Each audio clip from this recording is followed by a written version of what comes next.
What's going on, you guys? I wanted to talk to you a little bit today about Legion and the core set expansions. We have more information than we have as of the last time I made a video kind of telling you how many core sets you're going to need to buy versus how many core set expansions you're going to need to buy.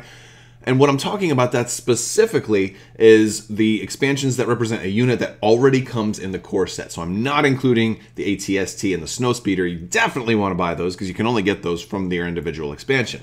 So a new article came out today about the Z speeder bikes, the 74Z speeder bikes, and I want to talk about what we gain from buying this individual expansion versus just being happy with the speeder bikes that come in the core set.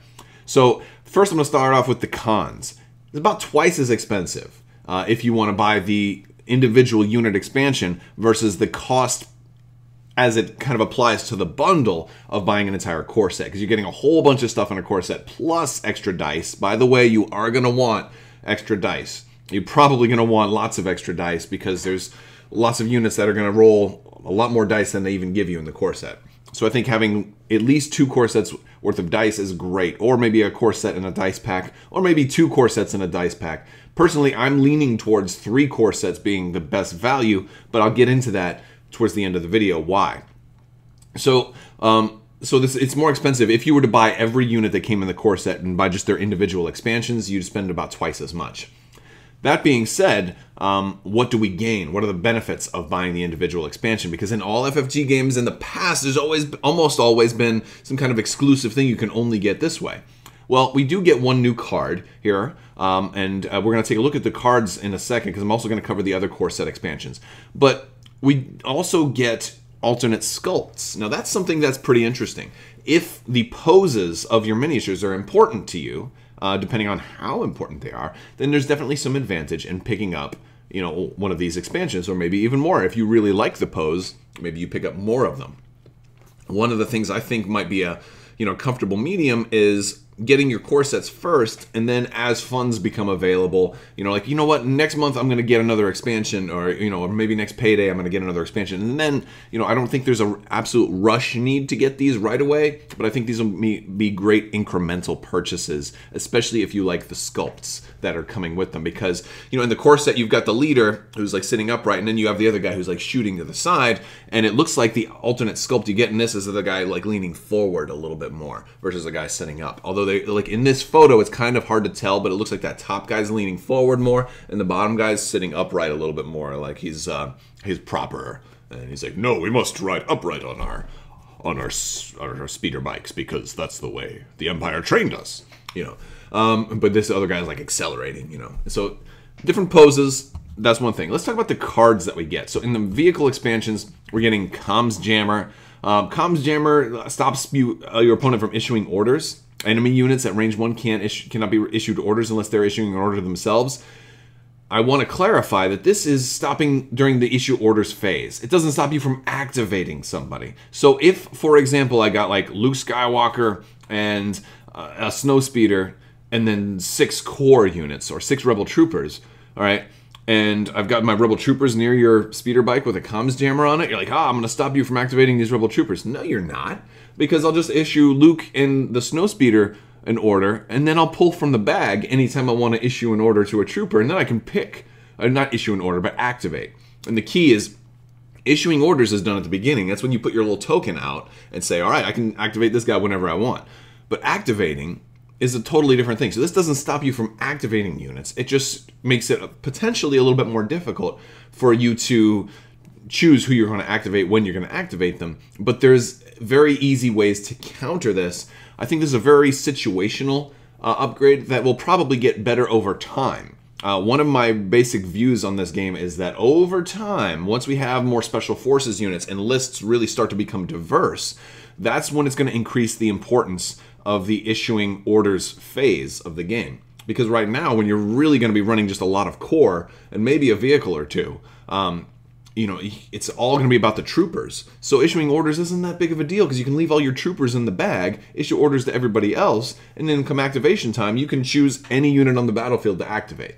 So, but I'm getting a little bit too much into theory right now. This card isn't terrible, but I think it's a very situational use card, and I think it was going to be stronger in future waves once we have more diversity in lists.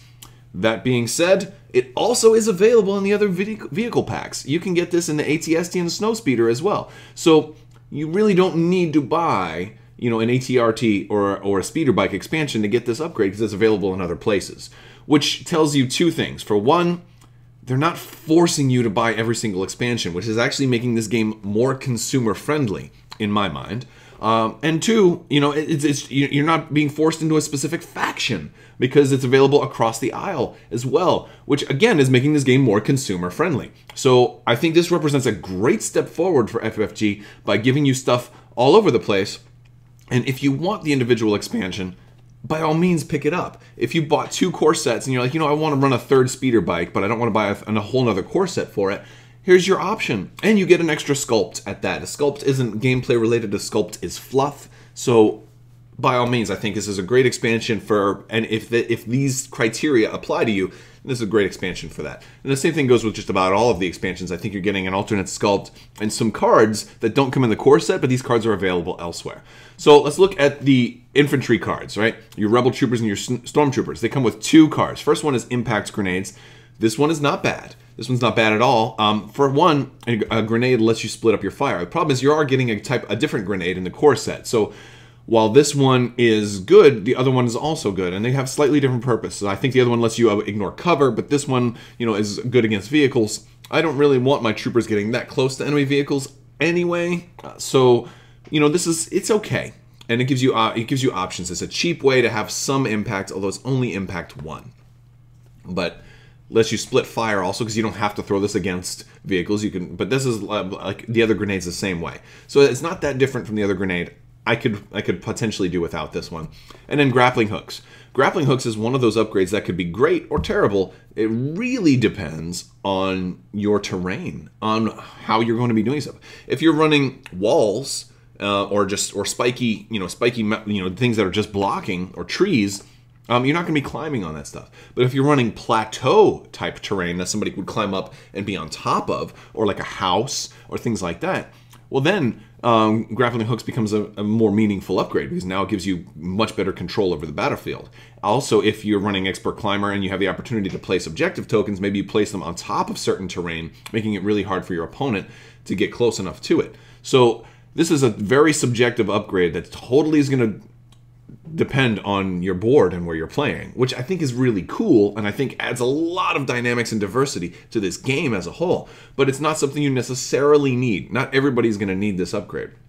Oh, and by the way, these 2 upgrades that are that you see in the Stormtrooper and Rebel upgrade or Rebel Trooper expansion packs, they also come in the next wave. You can see both of them in the Snow Troopers, and the same thing in the Fleet Troopers pack. So you don't even need those right now if you are okay with waiting a little while, and especially if you're on a budget. Just wait until the next wave. You're going to get plenty because you're going to probably want more than 1 Snow Trooper. And it's not like there's going to be another core set that has Snow Troopers in it. So I plan on buying at least 3 Snow Troopers when they come out. But potentially you could maybe even want 6 if you want to run a maxed out Snow Trooper build. So and in that case, what are you going to do with 6 grappling hooks, right? I don't think you're going to, or more than 6 grappling hooks. So my point is, you may want to wait. You may want to wait. And I'm not trying to say that you shouldn't buy stuff. I'm saying that you're getting a lot of customer flexibility. You're not being forced into buying something you don't want to buy because they're spreading out the upgrades all over the place, and that's awesome. I mean, like if you were on the fence about FFG's big business practices or whatever, I think this is just a great way for them to tell you, we're not trying to rob you. We want you to play the game and not necessarily be super broke doing it. If you only want to play one faction, we're not going to force you to buy stuff you don't need. We're not going to force you to buy stuff across the aisle. I like that a lot. I think that's a great thing. So that's what I wanted to talk about today. New article. Nothing like super major came out in the article today because, again, we had already seen it all. If you've been following the unboxing videos, I did not get a review kit, so I did not have any unboxings or early Legion reviews for you. But I want you to know as soon as I do, end of the month, I will be coming to you with a Legion unboxing. You've probably already seen it all, but you'll get mine. And once I get everything, we'll probably be doing some painting videos. We'll do some of that. Once we get it all set up, we're going to be doing some battles. I'm going to get battle reports, and we're going to do like more, meta analysis. Although there probably won't be a whole lot of meta at the beginning because it's like, okay, we're only running one of each unit, you know, or the, you know, it's not going to be a whole lot of list diversity. But I'm going to be coming to you with builds, a lot more Legion content. There is another round of the giveaway right now, so if you would like to win an expansion of your choice in the form of a $20 Cool Stuff gift card, you've just got to be a subscriber and leave a comment on this or one of my videos. It's as simple as that. I'll be announcing that winner very soon, and then probably another giveaway will start very shortly thereafter. I'm doing them in rapid succession here, so I'm just constantly giving back to you guys because you guys have helped grow this into a successful channel, so it's just my way of saying thank you. If you like this video, go ahead and give it a thumbs up. And don't forget to let me know what you think in the comments below. Are you going to be playing Legion? Are you interested at all in Legion? Or if you're on the fence, you know, what would make or break it for you? I think terrain is going to be a big part of this game, and it's going to really be one of those things that turns it into either a dull game or a super exciting game, depending on how much diversity of terrain you have. Hopefully FFG will make some terrain for this game as well. That'd be awesome. I know a lot of people would be more comfortable with being able to just purchase terrain instead of having to make it themselves. So that would be cool as well. It'd be great if they actually were able to ship stores terrain kits, although I think that would be astronomically expensive at a certain point. But a lot of really cool stuff. And don't forget to click the bell for alerts so you don't miss out when I post a winner or whenever the next video comes out. Thank you guys again so much for watching, and have a great day.